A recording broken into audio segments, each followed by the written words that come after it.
Big boss Malayalam season 8ലേക്കുള്ള അഗ്നിപരീക്ഷയുടെ രണ്ടാമത്തെ episode കഴിഞ്ഞിരിക്കുകയാണ്. കഴിഞ്ഞ ദിവസത്തെ എപ്പിസോഡിനേക്കാൾ കുറച്ചുകൂടി ബെറ്റർ ആയിരുന്നു ഇന്നത്തെ എപ്പിസോഡെന്ന് പറയാം. എനിക്ക് തോന്നുന്നത് ആദ്യത്തെ ടീം മണിച്ചിത്രത്താഴൊക്കെ വിൻ ചെയ്താണ് അകത്തേക്ക് കയറിയത്. എങ്കിലും പെർഫോമൻസിൽ കാര്യമായിട്ടൊന്നും തന്നെ ഇല്ലായിരുന്നു. അതുകൊണ്ട് തന്നെ പരാജയപ്പെട്ട ടീം കുറച്ചുകൂടി അഗ്രസീവ് ആയിരിക്കണം എന്ന് പറഞ്ഞിട്ടായിരിക്കാം അകത്തോട്ട് കയറ്റി വിട്ടത്. അങ്ങനെ സംശയിക്കത്തക്കവണ്ണമുള്ള ബഹളങ്ങളും പ്രശ്നങ്ങളും ഒക്കെ അതിനകത്തുണ്ടായിരുന്നു. നമുക്കറിയാം, ബിഗ് ബോസ് എന്ന റിയാലിറ്റി ഷോ അത് സമൂഹത്തിലെ എല്ലാത്തരം ജനങ്ങളുടെയും ഒരു പരിച്ഛേദമാണ്. ഏത് ടൈപ്പിലുള്ള മനുഷ്യന്റെയും പ്രതിനിധികൾ ഈ ഷോയ്ക്കകത്തേക്ക് വരും. ചിലരെയൊന്നും നമുക്ക് ഒരു തരത്തിലും ഉൾക്കൊള്ളാൻ പറ്റില്ല. എന്നാൽ ചില മനുഷ്യരെ നമുക്ക് വല്ലാതെ അങ്ങ് ഇഷ്ടപ്പെടുകയും ചെയ്യും.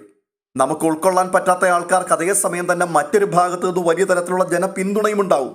നമുക്ക് തെറ്റാണ് എന്ന് തോന്നുന്ന കാര്യങ്ങൾ, നീതിക്കും ന്യായത്തിനും നിരക്കുന്നതല്ല എന്ന് നമ്മൾ ചിന്തിക്കുന്ന കാര്യങ്ങൾ, അത് മറ്റൊരു കൂട്ടം ആൾക്കാർക്ക് മഹത്തകരമായി തോന്നുകയും ചെയ്യും. ചില മേഖലകളിൽ ബിഗ് ബോസിൽ എത്തിക്സിന് ഭയങ്കര പ്രാധാന്യമുള്ളതുപോലെ നമുക്ക് തോന്നും. എന്നാൽ അതേസമയം തന്നെ മറ്റു ചില മേഖലകളിൽ എത്തിക്സിന് വെറും പുല്ലുവിലയായിരിക്കും അവിടെ കൽപ്പിക്കപ്പെടുക. അതൊക്കെ കൊണ്ട് തന്നെയാണ് ബിഗ് ബോസ് അൺപ്രഡിക്റ്റബിൾ ആണ് എന്ന് നമ്മൾ പറയുന്നത്. വൈരുദ്ധ്യങ്ങളുടെയും വൈവിധ്യങ്ങളുടെയും ഒക്കെ ആകെ തുകയാണ് ബിഗ് ബോസ് എന്നുള്ളത്. സംഗതി ഇങ്ങനെയൊക്കെയാണെങ്കിലും അനിവാര്യമായ ചില കാര്യങ്ങളെക്കുറിച്ച് പരാമർശിക്കാതെ പോകാൻ കഴിയത്തുമില്ല. എന്തായാലും ഷോയിലേക്ക് വരികയാണ്.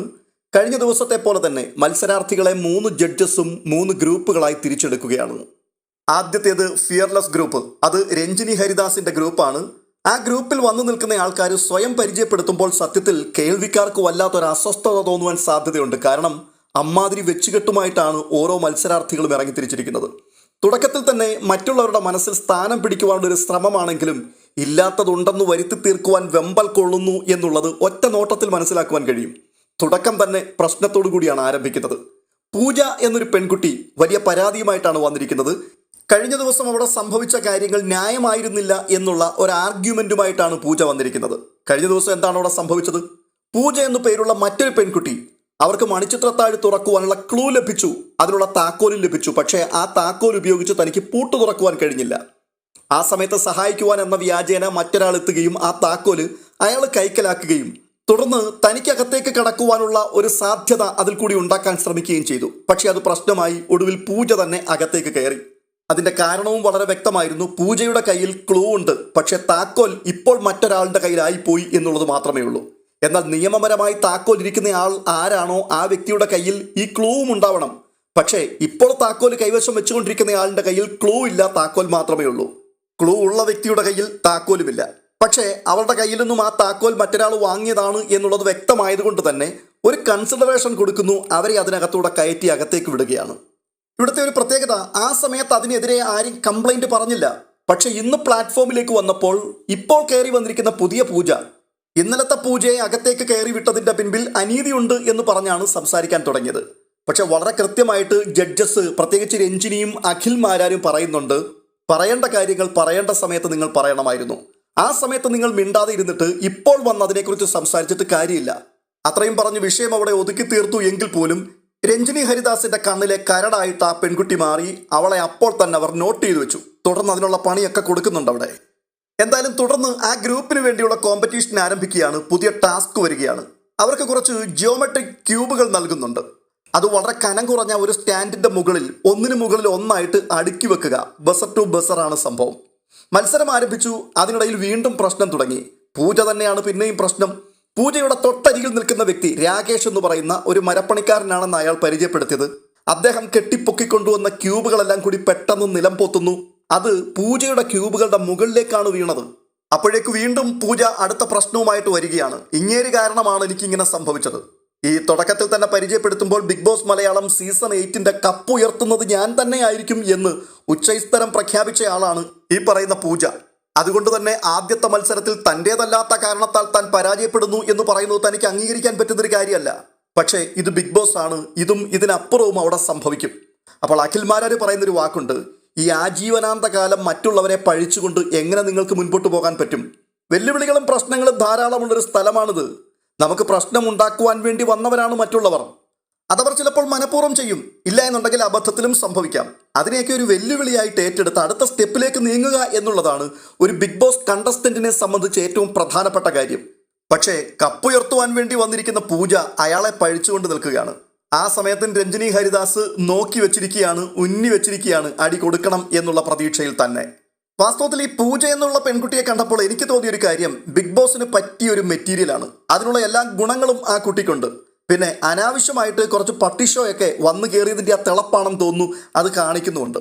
കുറച്ചുകൂടി വിവേകത്തോട് ഇടപെട്ടില്ല എന്നുണ്ടെങ്കിൽ മുൻപോട്ടുള്ള പോക്ക് വളരെ ബുദ്ധിമുട്ടാണ്. അതിൽ പ്രധാനപ്പെട്ട കാര്യം, ഈ ജഡ്ജസിനോട് ഉടക്കാൻ വേണ്ടി ശ്രമിക്കുന്നത് വലിയ ഡേഞ്ചറാണ്. കാരണം ജഡ്ജസിനെതിരെ കളിക്കാൻ വേണ്ടി അല്ല വന്നിരിക്കുന്നത്. നിങ്ങൾ വന്നിരിക്കുന്നത് സഹമത്സരാർത്ഥികളെ തോൽപ്പിച്ച് മുന്നേറുവാൻ വേണ്ടിയാണ്. അത് മറന്ന് ജഡ്ജസ് എടുക്കുന്ന പല തീരുമാനങ്ങൾക്കും എതിരെ നിങ്ങൾ വില്ലുകുലയ്ക്കുവാൻ തയ്യാറാവുകയാണെന്നുണ്ടെങ്കിൽ മുൻപോട്ടുള്ള നിങ്ങളുടെ പല സാധ്യതകളെയും നിങ്ങൾ തന്നെ ആയിരിക്കും അടച്ചു കളയുക. അത് നേരത്തെ മനസ്സിലാക്കുന്നവർ രക്ഷപ്പെടാൻ സാധ്യതയുണ്ട്. അഗ്നിപരീക്ഷയുടെ 2 എപ്പിസോഡ് മാത്രമേ കഴിഞ്ഞിട്ടുള്ളൂ. ഈ കണ്ടതിൽ വെച്ചുകൊണ്ട് ഒരു കാര്യം പറയാം, ജഡ്ജസിന്റെ പെരുമാറ്റ രീതികളും സംസാരവും അവരുടെ പരിപാടികളും കണ്ടിട്ട് വളരെ കൃത്യമാണ്. അവർ ചില ആൾക്കാരെ സേവ് ചെയ്യും. അവർക്ക് താല്പര്യമുണ്ട് ചില പ്രത്യേക ആൾക്കാരോട്. അങ്ങനെയുള്ള ആൾക്കാരെ അവർ സംരക്ഷിക്കും. അവർ തെറ്റ് ചെയ്താലും അവർക്ക് അംഗീകാരം നൽകുകയും അവരെ പതിയെ അവർ സേവ് ചെയ്യുകയും ചെയ്യും.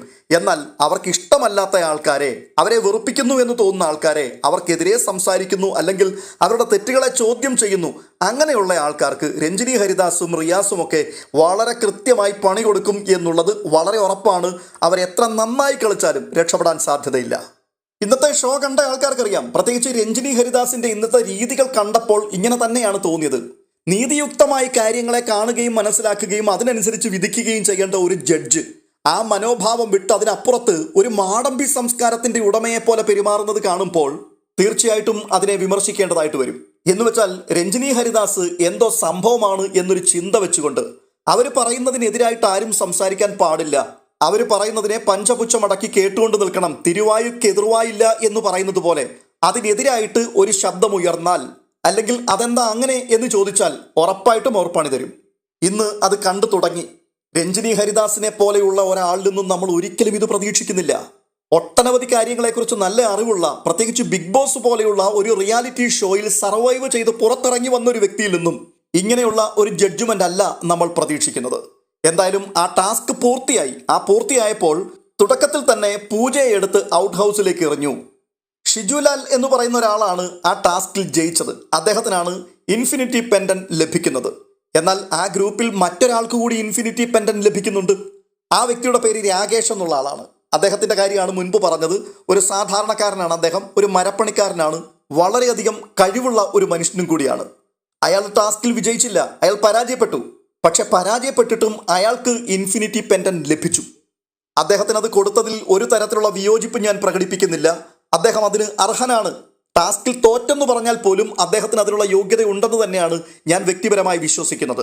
പക്ഷേ നിസ്സാരമായ പിഴവുകൾ ചൂണ്ടിക്കാട്ടി ചില ആൾക്കാരെ പുറത്ത് കളയുമ്പോഴാണ് ഈ പരിപാടി അവിടെ നടക്കുന്നത്. അതിനോടാണ് വിയോജിപ്പുള്ളത്. എന്തായാലും 2 ആൾക്കാർക്കാണ് സവിശേഷമായ അധികാരത്തോടു കൂടി ഈ ഇൻഫിനിറ്റി പെൻഡൻ ആ ടീമിൽ ലഭിക്കുന്നത്. ഇതിൽ മിക്കവാറും എനിക്ക് തോന്നുന്നത് ഈ രാകേഷ് എന്ന് പറയുന്ന വ്യക്തി, അദ്ദേഹം ബിഗ് ബോസിനകത്ത് കയറിക്കൂടുവാനുള്ള സാധ്യതകൾ എല്ലാം കാണുന്നുണ്ട്. കാരണം ബിഗ് ബോസിന് പ്രയോജനപ്പെടും എന്ന് തോന്നുന്ന ആൾക്കാരെ അവർ ഒരിക്കലും കളയത്തില്ല. ഇനിയിപ്പോൾ ഒരു ടാസ്കിൽ പരാജയപ്പെട്ടാലും 10 ടാസ്കിൽ പരാജയപ്പെട്ടാലും എങ്ങനെയെങ്കിലും സേവ് ചെയ്തിട്ട് അവരെ ബിഗ് ബോസിനുള്ളിലേക്ക് അധികാരികൾ തന്നെ കയറ്റിയിരിക്കും. എന്നാൽ ഇവിടെ വളരെ കർശനമായ നിലപാടുകളുമായിട്ട് നിൽക്കുന്ന ജഡ്ജസ് ടാസ്കിൽ പരാജയപ്പെട്ടു പോയൊരു വ്യക്തിക്ക് ഇൻഫിനിറ്റി പെൻഡൻ കൊടുത്ത് ആദരിക്കുന്നു എന്ന് പറയുമ്പോൾ കാര്യങ്ങൾ നമുക്ക് ഊഹിക്കാവുന്നതേ ഉള്ളൂ. എന്തായാലും ഈ ഗ്രൂപ്പിന്റെ പ്രത്യേകതയുള്ള രസകരമായ കാര്യം, ഈ ഗ്രൂപ്പിൽ 7 പേരാണ് ഉണ്ടായിരുന്നത്. ആ 7 പേരിൽ 4 ആൾക്കാരും ബിഗ് ബോസ് മലയാളം സീസൺ 8ന്റെ കപ്പെടുക്കും എന്ന് പ്രവചിച്ചു കഴിഞ്ഞു, പ്രഖ്യാപിച്ചു കഴിഞ്ഞു. അഗ്നിപരീക്ഷയുടെ 2ാമത്തെ ദിവസം ആയിട്ടേ ഉള്ളൂ. പരീക്ഷ പാസ്സായിട്ടില്ല. പക്ഷെ ഇപ്പോഴേ അവർ പ്രഖ്യാപിച്ചു. അവരുടെ ആ ഓവർ കോൺഫിഡൻസ് കണ്ടുകൊണ്ട് അഖിൽമാരാരി ചോദിക്കുന്നൊരു ചോദ്യമുണ്ട്. ഈ വേൾഡ് കപ്പ് ഫുട്ബോൾ നടന്നു, ഒരു ടീം അതിൽ കപ്പടിക്കുകയും ചെയ്തു. പക്ഷേ വേൾഡ് കപ്പിൽ ഒരു ടീം കപ്പടിക്കണമെങ്കിൽ എന്ത് ചെയ്യണം? പെട്ടെന്ന് മറുപടി വരികയാണ്, നന്നായി കളിക്കണം, ഹാർഡ് വർക്ക് ചെയ്യണം. ഇങ്ങനെയുള്ള പല കമൻറ്റുകളും വന്നു. അപ്പോൾ മാരാര് പറഞ്ഞൊരു കാര്യമുണ്ട്, വേൾഡ് കപ്പിന് അവർ കളിക്കുവാൻ എത്തുന്നതിന് മുൻപ് തന്നെ വേൾഡ് കപ്പിലേക്ക് ക്വാളിഫൈ ചെയ്യുക എന്നുള്ളതാണ് ആദ്യത്തെ കടമ്പ. അതാണ് ഫസ്റ്റ്. അത് കിടക്കാത്ത ഒരു ടീമിനും വേൾഡ് കപ്പ് കളിക്കാൻ പറ്റില്ല. അതുപോലെ തന്നെ അഗ്നിപരീക്ഷ എന്നുള്ളത് ബിഗ് ബോസിൽ എത്തുവാൻ വേണ്ടിയുള്ള ഒരു കടമ്പയാണ്. അതുകൊണ്ട് ആദ്യം ഇവിടെ ഇത് ക്വാളിഫൈ ചെയ്യും. അതിനുശേഷം നമുക്ക് ആലോചിക്കാം കപ്പ് പൊക്കണോ വേണ്ടയോ എന്ന്. എന്തായാലും അഖിൽമാരാരുടെ ആ സ്റ്റേറ്റ്മെന്റ് വന്നതിന് ശേഷം പിന്നെ ആരും കപ്പ് ഉയർത്തുവാൻ വേണ്ടി മെനക്കെട്ടില്ല. തുടർന്ന് 2ാമത്തെ ടീം വരികയാണ്.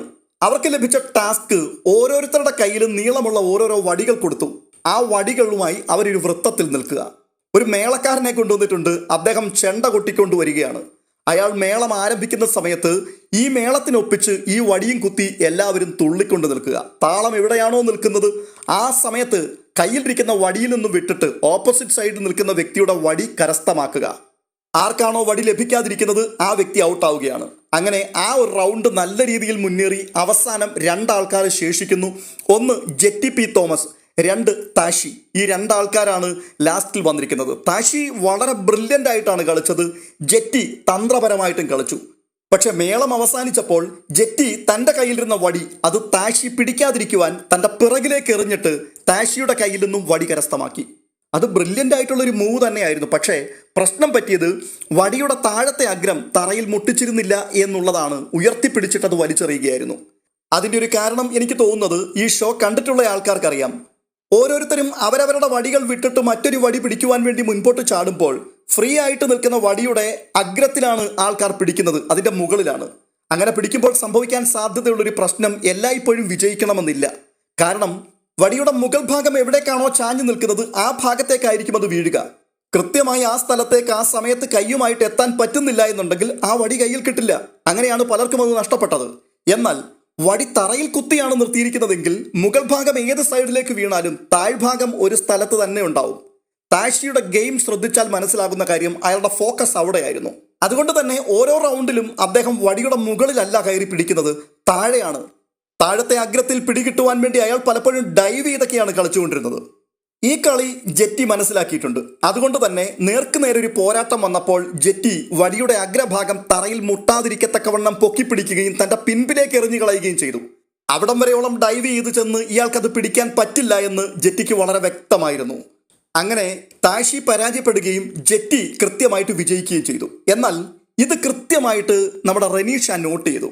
റനീഷ അത് ജഡ്ജസിനോട് പറഞ്ഞു. അപ്പോഴേക്കും രഞ്ജിനി ഇടപെട്ടു. രഞ്ജിനി പറയുകയാണ്, നമുക്കൊരു കാര്യം ചെയ്യാം, ആ റൗണ്ട് നമുക്ക് ഒന്നുകൂടി നടത്താം. ഉടനെ അഖിൽമാരാര് പറയുകയാണ്, ഒറ്റ ചാൻസ് മാത്രമേ ഉള്ളൂ ജീവിതത്തിലെ പ്രധാനപ്പെട്ട പല കാര്യങ്ങൾക്കും. നിങ്ങളൊരു ഇൻ്റർവ്യൂവിന് പോവുകയാണെന്നുണ്ടെങ്കിൽ അവിടെ നിങ്ങൾക്കൊന്ന് ഫ്ലോപ്പായി, അതുകൊണ്ട് ഇൻ്റർവ്യൂവിൽ വീണ്ടും ഒരവസരം കൂടെ നിങ്ങൾക്ക് കിട്ടുമോ? അതുപോലെ തന്നെ ജീവിതത്തിൽ പലയിടങ്ങളിലും ഒറ്റ ടേക്ക് മാത്രമേ ഉള്ളൂ. ഇതും അതുപോലെ വിലപ്പെട്ടൊരു സ്ഥലമാണ്. അതുകൊണ്ട് നിങ്ങൾ തന്നെ തീരുമാനിക്കുക എന്ത് ചെയ്യണമെന്ന്. ജെറ്റി ഇവിടെ വിജയിച്ച് നിൽക്കുകയാണ്. അതുകൊണ്ട് ജെറ്റി പറഞ്ഞു, വേണ്ട, മത്സരം വേണ്ട, ഇങ്ങനെ തന്നെ പോകണം. പക്ഷെ ഇവിടുത്തെ പ്രശ്നം അഖിൽമാരാരുടെ പരാമർശത്തോട് അല്ലെങ്കിൽ ആ അഭിപ്രായത്തോട് രഞ്ജിനി ഹരിദാസിന് യോജിക്കുവാൻ കഴിയുന്നില്ല. അവർക്കൊരിക്കലും ജെറ്റിയെ വിജയിപ്പിക്കുവാൻ താല്പര്യമില്ല. താഷി വിജയിക്കണമെന്നാണ് അവർ താല്പര്യപ്പെടുന്നത്. അതുകൊണ്ട് തന്നെ രഞ്ജിനി ഹരിദാസ് പെട്ടെന്ന് പറയുകയാണ്, ഇനി ഒരു റൗണ്ട് കൂടി താല്പര്യമില്ല എന്നുണ്ടെങ്കിൽ ഇനി മത്സരം നടത്തണ്ട എന്നാണ് ജെറ്റിയുടെ താല്പര്യമെങ്കിൽ ജെറ്റി പരാജയപ്പെട്ടിരിക്കുന്നു. കാരണം നിങ്ങൾ നിയമം തെറ്റിച്ചാണ് കളിച്ചത്. വടിയുടെ അഗ്രം നിങ്ങൾ താഴെ മുട്ടിച്ചില്ല, നിങ്ങൾ പുറകിലേക്ക് വലിച്ചെറിയുകയായിരുന്നു ചെയ്തത്. അതുകൊണ്ട് നിങ്ങൾ തോറ്റു. ഇവിടെയാണ് ഞാൻ മുമ്പേ പറഞ്ഞതുപോലെ രഞ്ജിനി ഹരിദാസിന്റെ ഈ എടുത്തടിച്ചുള്ള തീരുമാനങ്ങളോടും അഭിപ്രായങ്ങളോടും നമുക്ക് യോജിക്കാൻ ബുദ്ധിമുട്ടുണ്ട് എന്ന് പറയുന്നത്. അതിന്റെ പ്രധാന കാരണം ഈ മത്സരത്തിന് ഇന്ന രീതികളിൽ വേണം അതിനെ മുൻപോട്ട് കൊണ്ടുപോകുവാൻ എന്നുള്ള മാനദണ്ഡങ്ങൾ ഒന്നും തന്നെ പറഞ്ഞിരുന്നില്ല. വടിയുടെ അറ്റം താഴെ മുട്ടിച്ചു വെച്ചേക്കണം എന്ന് ടാസ്ക് ലെറ്ററിനകത്തില്ല. ആകെ കൂടി മേളം കേൾക്കുന്ന സമയത്ത് വടി കുത്തിക്കൊണ്ട് തുള്ളുക എന്നുള്ളത് മാത്രമേ ഉള്ളൂ. എന്നിട്ട് മേളം നിൽക്കുമ്പോൾ വടി വിട്ടിട്ട് അടുത്ത വടി സ്വന്തമാക്കാൻ വേണ്ടി ശ്രമിക്കുക. അതിൽ എങ്ങോട്ടെടുത്തെറിയുന്ന കാര്യത്തെക്കുറിച്ചോ വടി താഴെ മുട്ടുകയോ മുട്ടാതിരിക്കുകയോ ചെയ്യും, ഇതിനെക്കുറിച്ച് ഒന്നും തന്നെ പറയുന്നില്ല. അങ്ങനെ ഒരു നിയമമില്ല. അങ്ങനെയുള്ളപ്പോൾ വടിയുടെ അറ്റം താഴെ മുട്ടിയില്ല എന്ന് വേണമെങ്കിൽ ധാർമ്മികമായി പറയാം എന്ന് മാത്രമേ ഉള്ളൂ. അത് അടിച്ചേൽപ്പിക്കുവാൻ പറ്റില്ല. നിയമമില്ലാത്തിടത്തോളം കാലം അവരെ ഡിസ്ക്വാളിഫൈ ചെയ്തത് തെറ്റായിപ്പോയി. കുറഞ്ഞപക്ഷം അഖിൽമാരാർ ഒരു അഭിപ്രായം പറഞ്ഞപ്പോൾ അയാളോട് ജസ്റ്റ് ഒന്ന് കമ്മ്യൂണിക്കേറ്റ് ചെയ്യുകയെങ്കിലും ചെയ്യാമായിരുന്നു. എന്നിട്ട് രഞ്ജിനിക്ക് ഒരു തീരുമാനം എടുക്കാം. പക്ഷേ ഏകപക്ഷീയമായി തൻ്റെ നിലപാട് താൻ അങ്ങ് അടിച്ചേൽപ്പിക്കുകയാണ് ഇവിടെ. സത്യം പറഞ്ഞു കഴിഞ്ഞാൽ രഞ്ജിനി, റിയാസ് സലീം, കോക്കസ് അവിടെ രൂപപ്പെട്ടു വരുന്നത് പോലെ കാണുവാൻ സാധിക്കുന്നുണ്ട്. അഖിൽമാരാരെ അവിടെ ഒരു സൈഡിലേക്ക് മാറ്റാനുള്ള ശ്രമവും നടക്കുന്നത് പോലെ നമുക്ക് ഫീൽ ചെയ്യുന്നുണ്ട്. മാത്രവുമല്ല, അവർ കണ്ടസ്റ്റന്റിനെ തെരഞ്ഞെടുക്കുമ്പോൾ അവരുടെ തീരുമാനങ്ങൾ പുറത്തു വരുമ്പോൾ അവിടെയൊക്കെ നമുക്ക് കാണുവാൻ സാധിക്കുന്നത് മത്സരാർത്ഥികളുടെ കഴിവിനും അവരുടെ പെർഫോമൻസിനും അനുസരിച്ചുള്ള തീരുമാനങ്ങളും മറുപടികളുമല്ല. ഇവരുടെ താല്പര്യങ്ങൾ എന്താണോ ആ താല്പര്യങ്ങളാണ് അവിടെയൊക്കെ നിഴലിച്ചു നിൽക്കുന്നത്. ഉദാഹരണമായിട്ടൊരു കാര്യം പറയാം. റിയാസ് സലീം ടീം തിരഞ്ഞെടുക്കുകയാണ്. അയാളുടെ ചില ഇഷ്ടങ്ങൾ മാത്രമാണ് അയാൾ നോക്കുന്നത്. അയാൾ ചോദിച്ചൊരു ചോദ്യമുണ്ട്, പുരുഷന്മാരാൽ ചീറ്റ് ചെയ്യപ്പെട്ട ഏതെങ്കിലും സ്ത്രീകൾ ഇവിടെ ഉണ്ടോ? ഉണ്ടെങ്കിൽ നിങ്ങൾക്ക് എൻ്റെ ടീമിലേക്ക് വരാം. അപ്പോൾ റിയാസിന്റെ ടീമിൽ അംഗമാകുവാനുള്ള മാനദണ്ഡം കഴിവല്ല, പുരുഷന്മാരാൽ ചീറ്റ് ചെയ്യപ്പെടണം. ഇനി രണ്ടാമത്തേത്, കഴിഞ്ഞ ദിവസവും ഇതുപോലെ തന്നെ ഒരു തെരഞ്ഞെടുപ്പ് അയാൾ നടത്തി. തൻ്റെ ടീമിലേക്ക് താൻ ആദ്യം തെരഞ്ഞെടുത്തത്, ആ കൂട്ടത്തിൽ കാണാൻ കൊള്ളില്ല എന്ന് തോന്നിയ ഇരുനിറമുള്ള ഒരു പെൺകുട്ടിയാണ്. ഈ കാണാൻ കൊള്ളില്ല എന്നുള്ളത് എൻ്റെ അഭിപ്രായമല്ല, ആ പെൺകുട്ടി തന്നെ പരിചയപ്പെടുത്തിയതാണ്. ഞാൻ കണ്ണാടിയുടെ മുൻപിൽ കാലങ്ങളോളം നിൽക്കില്ലായിരുന്നു, മറ്റുള്ളവരുമായിട്ട് ഞാൻ സഹകരിക്കില്ലായിരുന്നു, കാരണം എൻ്റെ രൂപം വളരെ അഗ്ലിയാണ് എന്നൊരു ചിന്ത എനിക്കുണ്ടായിരുന്നു. എന്നാൽ പിന്നീട് ആ കോംപ്ലക്സ് ഞാൻ ഉപേക്ഷിച്ചിട്ട് ഞാൻ വളരെ സ്ട്രോങ് ആയിട്ടുള്ള ഒരാളാണ് എന്ന് എൻ്റെ മനസ്സിൽ തന്നെ ഞാൻ പറയുവാൻ തുടങ്ങി. ഞാൻ സമൂഹത്തിലേക്ക് ധൈര്യത്തോടു കൂടി ഇറങ്ങി. ഒടുവിൽ ഞാൻ ഋതിക് റോഷനൊപ്പം പോലും വേദി പങ്കിട്ടു എന്നൊക്കെയാണ് അവർ പരിചയപ്പെടുത്തിയപ്പോൾ പറഞ്ഞത്. റിയാസ് അവരെ തൻ്റെ ടീമിലേക്ക് വിളിക്കുമ്പോൾ ഉച്ചരിച്ച ചില വാക്കുകൾ, അത് പ്രധാനപ്പെട്ടത് ആ ബ്രൗൺ സ്കിന്നുള്ള പെൺകുട്ടി എൻ്റെ ടീമിലേക്ക് വന്നോളൂ എന്നായിരുന്നു. ബിഗ് ബോസിനുള്ളിലേക്ക് ഒരു കൂട്ടം ആൾക്കാരെ തെരഞ്ഞെടുക്കുവാൻ റിയാസിനെ ആയിരുന്നു ഏൽപ്പിച്ചിരുന്നതെങ്കിൽ പുരുഷന്മാരാൽ ചീറ്റ് ചെയ്യപ്പെട്ടവരും സ്ത്രീത്വത്തിനു വേണ്ടി സംസാരിക്കുന്നവരും സൗന്ദര്യം, തൊലിയുടെ കളർ ഇങ്ങനെയൊക്കെയുള്ള പ്രശ്നങ്ങളിൽ അവഗണിക്കപ്പെടുന്നവരും ഒക്കെ മാത്രമായിരിക്കും ബിഗ് ബോസിലെത്തുക. അവരുടെ കഴിവോ നിലപാടുകളോ മാനദണ്ഡമാവില്ല.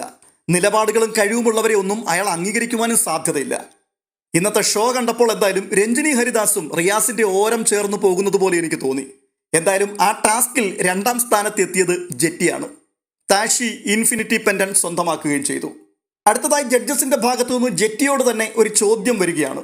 ഈ കൂട്ടത്തിൽ ഒരാളെ പുറത്താക്കണം എന്ന് തീരുമാനിച്ചാൽ നിങ്ങൾ ആരുടെ പേര് പറയും? ഒരാളിനെ പുറത്താക്കുവാനുള്ള അവസരം ജെറ്റിയുടെ മുൻപിൽ വന്നപ്പോൾ ഉടൻ തന്നെ ആ ഗ്രൂപ്പിലുണ്ടായിരുന്ന സോന അലക്സ് എന്ന് പറയുന്ന ഒരു പെൺകുട്ടിയുടെ പേരാണ് ജെറ്റി പറഞ്ഞത്.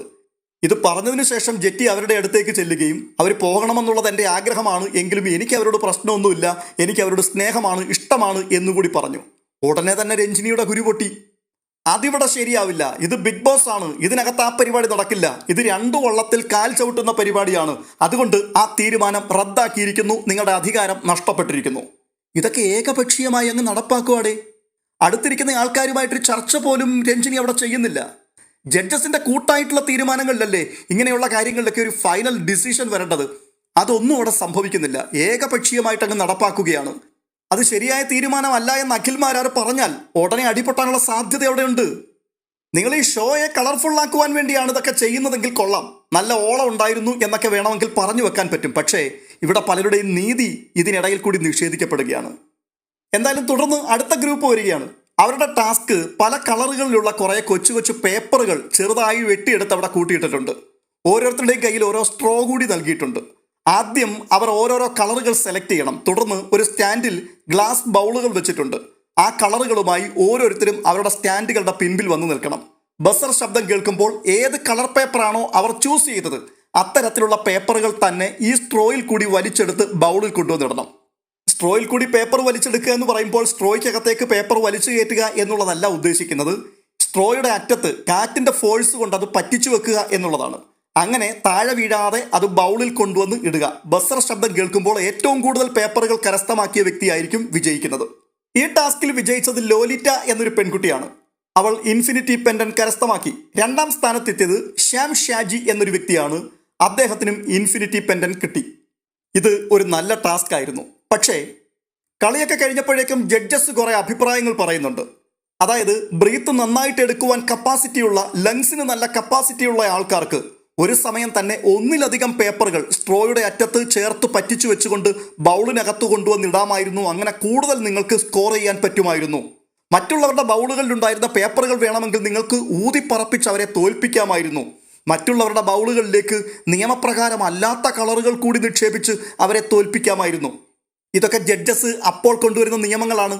അതിനു മുൻപ് ടാസ്ക് ലെറ്ററിനകത്ത് ഇങ്ങനെയുള്ള നിയമങ്ങൾ ഒന്നും തന്നെ വായിച്ചിരുന്നില്ല. അപ്പൊ ഇതിനെ അനീതി എന്നല്ലേ പറയേണ്ടത്? ഇനിയിപ്പോൾ അടുത്തൊരു വിഷയം, ഈ നിയമം അവരിവിടെ ആവിഷ്കരിച്ചപ്പോൾ 1ാമത്തെ ടാസ്കിൽ വിജയിച്ച ഒരാളുണ്ട്. അതായത് ഈ ജോമെട്രിക് ക്യൂബ് ഒന്നിനു മുകളിൽ ഒന്നായി അടുക്കിയ രീതിയിൽ ആദ്യം അടുക്കി വിജയിച്ചൊരു പയ്യനുണ്ടായിരുന്നു. അവനെ അവർ ഡിസ്ക്വാളിഫൈ ചെയ്തു. അതിന്റെ കാരണം എന്താണെന്നറിയാമോ? അവൻ ഒരു സമയത്ത് ഒന്നിലധികം ക്യൂബുകൾ കയ്യിലെടുത്ത് ഇതിന്റെ മുകളിൽ വെച്ചു എന്നാണ് പറയുന്നത്. അങ്ങനെ ചെയ്യാൻ നിയമമില്ലാത്രേ. ഒരു ക്യൂബ് ഒരു പ്രാവശ്യം എടുത്തു വെക്കുക, അങ്ങനെയാണ് നിയമമുള്ളത്. അങ്ങനൊരു നിയമം അവിടെ ഇല്ല. അവൻ ചെയ്തത് നിയമവിരുദ്ധമാണ് എന്ന് പറഞ്ഞുകൊണ്ടാണ് ആ കുട്ടിയെ അവർ ഡിസ്ക്വാളിഫൈ ചെയ്തത്. പക്ഷേ അതേ ആൾക്കാർ തന്നെ ഇപ്പോൾ പറയുകയാണ് ഒരു സ്ട്രോയുടെ അറ്റത്ത് ഒരേ സമയത്ത് തന്നെ 3ഓ 4ഓ കളർ പേപ്പറുകൾ വെച്ച് നിങ്ങൾക്ക് ബൗളിനകത്ത് കൊണ്ടുവന്ന് ഇടാമായിരുന്നു എന്ന്. അതാണ് ഞാൻ പറഞ്ഞത്, ചിലർക്ക് ചില നിയമങ്ങൾ, മറ്റു ചിലർക്ക് മറ്റു ചില നിയമങ്ങൾ. എന്നാൽ ഈ നിയമങ്ങളൊന്നും ടാസ്ക് ലെറ്ററിനകത്ത് എഴുതിയിട്ടില്ല. ആര് ചോദിക്കും? ചോദിച്ചാൽ ഒരു പക്ഷേ ഔട്ട് ഹൗസിനകത്തേക്ക് പറഞ്ഞു വിട്ടാലോ? തിരുവായിക്ക് എതിർവായില്ലല്ലോ. ശബ്ദമുയർത്തിയാൽ അപ്പോൾ പണി കൊടുക്കും. രഞ്ജിനി ഹരിദാസ് തോക്കും പിടിച്ചോണ്ടിരിക്കുക വെടിവെക്കാൻ വേണ്ടി. രണ്ട് വള്ളത്തിൽ കാലുവെക്കുന്നവൾ എന്ന് പറഞ്ഞ് ജെറ്റി പി തോമസിനെ അവിടുന്ന് അടിച്ചു പുറത്താക്കാൻ ശ്രമിച്ച വ്യക്തിയാണ് ഇപ്പോൾ ഇവിടെ ഈ ഇരട്ടത്താപ്പ് കാണിക്കുന്നത്. ഇതൊക്കെ അറിയാതെ ചെയ്യുന്നതാണെങ്കിൽ പോലും പ്രേക്ഷകരെല്ലാം കൃത്യമായി നോട്ട് ചെയ്യുന്നുണ്ട്. അഖിൽ മാരാർ എന്ന് പറയുന്ന വ്യക്തിയോട് നമുക്ക് ആശയപരമായി പല കാര്യങ്ങളിലും വിയോജിപ്പുണ്ടെങ്കിൽ പോലും ഒരു നല്ല ജഡ്ജ് എങ്ങനെയായിരിക്കണം എന്നുള്ളത് വാസ്തവത്തിൽ ഈ റിയാസും രഞ്ജിനി ഹരിദാസും അയാളെ നോക്കി പഠിക്കണം. ചുരുക്കത്തിൽ പറഞ്ഞു വരുന്നത് ഇത്രയും മാത്രമേ ഉള്ളൂ. ഈ രണ്ട് ഷോകൾ കണ്ടതിൽ കൂടി നമുക്ക് മനസ്സിലാക്കുവാൻ കഴിഞ്ഞ ഒരു പ്രധാനപ്പെട്ട കാര്യം, മത്സരാർത്ഥികൾ അവരുടെ കഴിവുകളുടെ അടിസ്ഥാനത്തിലല്ല ഇവിടെ രക്ഷപ്പെട്ട് കയറുന്നത്, ജഡ്ജസിന്റെ അനീതി കൊണ്ടും ഭാഗ്യനിർഭാഗ്യങ്ങൾ കൊണ്ടുമൊക്കെയാണ്. പ്രത്യേകിച്ച് റിയാസ് എന്ന ജഡ്ജ്, അയാളെ സംബന്ധിച്ചിടത്തോളം അയാൾക്ക് അയാളുടേതായിട്ടുള്ള ഒരു പൊളിറ്റിക്സ് ഉണ്ട്. അത് വെച്ചുകൊണ്ട് മാത്രമാണ് അയാൾ മറ്റുള്ളവരെ അളക്കുന്നത്. അതിനോട് സമരസപ്പെട്ടു പോകുവാൻ തയ്യാറാകുന്നവർക്ക് രക്ഷപ്പെടാം, അല്ലാത്തവർ പാടുപെടും. ഇതിനിടയിൽ ഇന്നത്തെ ഏറ്റവും രസകരമായ ഒരു സംഭവം കൂടി ഉണ്ടായി. അതും കൂടി പറഞ്ഞിട്ട് അവസാനിപ്പിച്ചേക്കാം. കോഴിക്കോട്ടുകാരി ഒരു പെൺകുട്ടി വന്നിട്ടുണ്ടായിരുന്നു. കയറിയപ്പോൾ തന്നെ കോഴിക്കോട്ടുകാരെ തെറി വിളിച്ചുകൊണ്ടാണ് താൻ തുടങ്ങിയത്. കോഴിക്കോട്ടുള്ള ആരൊക്കെയോ തന്നെ പരിഹസിച്ചു പോലും. അതുകൊണ്ട് കോഴിക്കോട്ടുകാരെ, കണ്ടോടാ നാറികളെ, ഞാനിപ്പോൾ ബിഗ് ബോസിന്റെ പ്ലാറ്റ്ഫോമിൽ വന്നിരിക്കുകയാണ്. എനിക്ക് കഴിവില്ല എന്ന് പറഞ്ഞ് എന്നെ പരിഹസിച്ച നീയൊക്കെ കണ്ണു തുറന്ന് കാണ് എന്ന് പറഞ്ഞുകൊണ്ട് നാട്ടുകാരെ കോഴിക്കോട്ടുകാർ എന്ന് പറഞ്ഞു വിളിച്ച് അടച്ചാക്ഷേപിക്കുകയാണ്. അഗ്നിപരീക്ഷയുടെ പ്ലാറ്റ്ഫോമിൽ ആദ്യ ദിവസം മുഖം കാണിച്ചപ്പോൾ തന്നെ നാട്ടുകാരെ മുഴുവൻ തെറി പറഞ്ഞു വെറുപ്പിച്ചെങ്കിൽ ഈ ഉൽപ്പന്നം ബിഗ് ബോസിനുള്ളിൽ കയറിയാൽ എന്തായിരിക്കും അവസ്ഥ? എന്തായാലും അകത്ത് കയറിയാൽ കോഴിക്കോട്ടുകാരുടെ ഒരൊറ്റ വോട്ട് പോലും കിട്ടാതിരിക്കത്തക്കവണ്ണം തുടക്കത്തിലെ കാര്യങ്ങൾ പുള്ളിക്കാരി സെറ്റ് ചെയ്തു വെച്ചു. അങ്ങനെ അഗ്നിപരീക്ഷയുടെ രണ്ടാം ദിവസവും അവസാനിച്ചു. താരതമ്യേന കഴിഞ്ഞ ദിവസത്തേക്കാൾ കുറച്ചുകൂടി ഗുമ്മുണ്ടായിരുന്നു ഇന്നത്തെ പ്രോഗ്രാമിന്. റനീഷ തരക്കേടില്ലാത്ത പെർഫോം നടത്തുകയും ചെയ്തു. എന്നാൽ ജഡ്ജസിന്റെ തീരുമാനങ്ങൾ ഈ രീതിയിൽ തന്നെയാണ് മുൻപോട്ട് പോകുന്നതെങ്കിൽ അർഹതയുള്ള പല ആൾക്കാരും ഔട്ടാകും. മണ്ണും ചാരി നിന്നവൻ പെണ്ണും കൊണ്ടുപോയി എന്നുള്ള അവസ്ഥ വരികയും ചെയ്യും. അടുത്തതായി എടുത്തു പറയേണ്ട പ്രധാനപ്പെട്ട വേറൊരു കാര്യം കൂടിയുണ്ട്. ഇത് കോമണേഴ്സിനെ തെരഞ്ഞെടുക്കുവാൻ വേണ്ടിയുള്ള അഗ്നിപരീക്ഷ എന്നാണ് നമ്മളോടൊക്കെ പറഞ്ഞിരുന്നത്. ഇവിടെ വന്നിരിക്കുന്നത് മുഴുവനും സാധാരണക്കാരാണ് എന്ന ചിന്തയാണ് ഒറ്റ നോട്ടത്തിൽ നമുക്കുണ്ടാകുന്നത്. പക്ഷെ അങ്ങനെ അല്ലെന്നേ. വലിയൊരു കൂട്ടം ആൾക്കാർ സെലിബ്രിറ്റി സ്റ്റാറ്റസ് ഉള്ളവരും സോഷ്യൽ മീഡിയ ഇൻഫ്ലുവൻസേഴ്സും രക്ഷപ്പെട്ട് കയറിപ്പോകാൻ ധാരാളം സാധ്യതകളും അവസരങ്ങളും ഉള്ള ആൾക്കാരുമൊക്കെയാണ്. അങ്ങനെയുള്ള ഒരു കൂട്ടം ആൾക്കാരുണ്ട് കോമണേഴ്സ് എന്നുള്ള പേരിൽ ഈ പ്രാവശ്യം വന്നു കയറിയിരിക്കുന്നവരിൽ. ഒരു കാരണവശാലും ഇത് അംഗീകരിക്കാൻ പറ്റുന്നൊരു കാര്യമല്ല. എന്തായാലും ബാക്കിയുള്ള കളികൾക്ക് വേണ്ടി നമുക്ക് കാത്തിരിക്കാം. നിങ്ങളുടെ അഭിപ്രായം എന്താണ്? കമന്റ് ബോക്സിൽ രേഖപ്പെടുത്തുവാൻ മറക്കരുത്. മറ്റൊരു വീഡിയോയുമായി വീണ്ടും കാണാം. Bye bye.